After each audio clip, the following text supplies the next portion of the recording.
You know the exact moment. You're at a restaurant, you ordered a side salad and tap water, and when the waiter drops the leather checkbook, someone suggests splitting the bill evenly.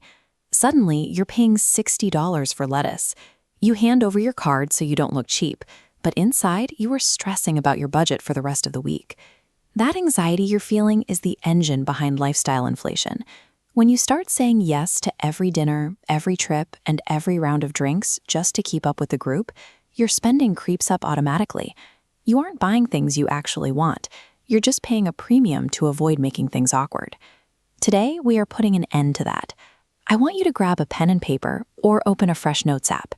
We are going to actively build a personalized 3-part social spending boundary plan right now. Getting this down on paper is the single most important step you can take today. Moving from passive financial anxiety into a concrete, written system is how you protect your bank account while keeping your friendships intact. Step 1 requires recognizing the psychological trap we are dealing with. When we spend money in groups, we rarely make rational financial decisions. We make emotional ones. We want to belong, we want to celebrate, and we don't want to hold up the group. To counter that emotion, you need a metric. Write down one hard number. This is your absolute maximum social spend for this upcoming weekend. Let's say it's $50. Do not get stuck trying to calculate a perfect down-to-the-penny spreadsheet budget right now. Pick a number that feels reasonable and safe for your current checking account balance. A rough estimate is entirely fine for this exercise. Having that number on paper creates a mechanical advantage. Before you even reply to a group text about weekend plans, you already know your limit. You have completely removed the emotional pressure of deciding in the moment. This shifts your internal dialogue. The question is no longer about whether you want to see your friends, because of course you do. The question is simply whether a specific activity fits into your system. Now we need a plan for when you are actually in the room, facing down a group bill. Let's go right back to that restaurant table, right when the waiter drops the check and someone says, "Let's just split it." I want you to write down this exact script. I'm keeping a close eye on my budget right now, so I'm just going to pay for my salad and drink. Here's my card. Look at that highlighted boundary. By explicitly stating you are watching your budget, you establish a firm limit. It is friendly, direct, and leaves absolutely no room for debate or negotiation from the rest of the table. Be careful here. The most common mistake people make is adding an apology. Do not say, "I'm sorry, but," and do not over-explain your financial situation. You do not owe the group an audit of your checking account. The physical execution is just as important. Smile, deliver the line directly to the table, and physically hand over your card for your portion to signal that your part of the transaction is finished. Mastering this unapologetic delivery stops the financial bleed of the restaurant trap. Instead of looking cheap, you project confidence and self-respect. But what happens when the pressure comes before you even leave the house?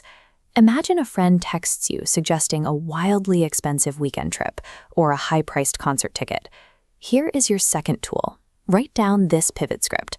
I would absolutely love to spend time with you, but that event isn't in my budget right now. Let's do a movie night instead. The first half of that script is entirely about validation. By confirming right away that you want to spend time with them, you ensure your friend feels valued. The second half handles the business. You are clearly rejecting the price tag of the event, rather than rejecting the person asking. If you are worried about sounding dismissive, that green alternative is your safety net. By immediately suggesting a different plan, you redirect the conversation away from a rejection and toward a solution. This makes the pivot script an incredibly effective relationship preservation tool. It actively protects your budget while simultaneously keeping your social connection strong. To make that pivot script work, you need options ready to go. Take 30 seconds right now and write down 3 specific, low-cost or free activities you can plug into that green slot.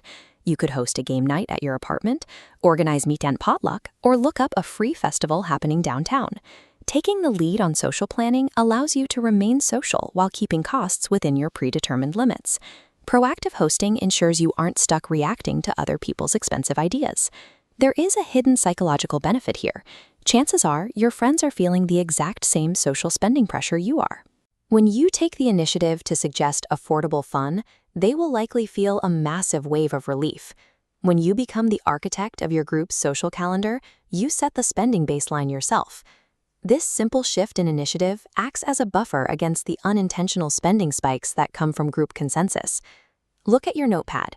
You now have a hard budget number for the weekend, 2 direct defense scripts for high-pressure situations, and a ready-to-use arsenal of 3 fun alternatives. Your system is complete.